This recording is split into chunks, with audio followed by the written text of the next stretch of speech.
Vzamem si čas. Vzamem si čas, potrudim se, da bolnik dobi primerno oskrbo, primerno dosti časa, kolikor je kdo potrebuje, in prepričan sem, da je bolje, da so pri meni enkrat, kot pa da se vračajo vedno znova, zato ker so bili prvič, drugič ali kolikorkoli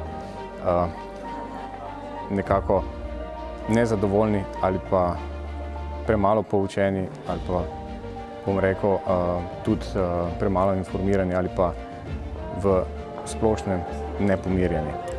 Če je bolnik pomirjen, ko gre z moje ambulante, pravzaprav mama prihranjen čas morda za neka kasnejša srečanja, ki bi bila sicer nepotrebna. Tako da ja, vzamem si čas, kolikor ga mi to dopušča.